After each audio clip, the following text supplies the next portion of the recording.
আসসালামু আলাইকুম, সবাই কেমন আছেন? আজকে আপনাদেরকে বগুড়ার মহাস্থানগড়ের ছোট্ট একটি ইতিহাস বলবো এবং মহাস্থানগড়ের ড্রোন শট দেখাবো।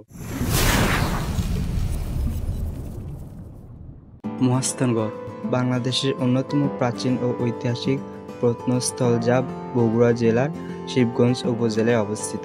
এটি প্রাচীন পুণ্ড নগরের অংশ হিসেবে পরিচিত, যা খ্রিস্টপূর্ব ৪র্থ শতাব্দী থেকে মধ্যযুগ পর্যন্ত একটি গুরুত্বপূর্ণ নগর কেন্দ্র ছিল। মহাস্থানগড়ের চারপাশে প্রাকৃতিক ও কৃত্রিমভাবে তৈরি করা প্রতিরক্ষা প্রাচীর রয়েছে, যা প্রায় 1.5 কিলোমিটার দীর্ঘ এবং 450 মিটার চওড়া। এখানে মাটি খননের ফলে গুপ্ত, পাল, সেন এবং মুঘল আমলের বিভিন্ন নিদর্শন পাওয়া গিয়েছে, যার মধ্যে রয়েছে রাজপ্রাসাদের ধ্বংসাবশেষ, প্রাচীন মুদ্রা, মৃৎপাত্র, শিলালিপি ও মন্দিরের এবং এটি মূলত পুণ্ড্রবর্ধন রাজ্যের কেন্দ্র ছিল এবং পরবর্তীকালে পাল, সেন ও রাজাদের শাসনাধীন ছিল।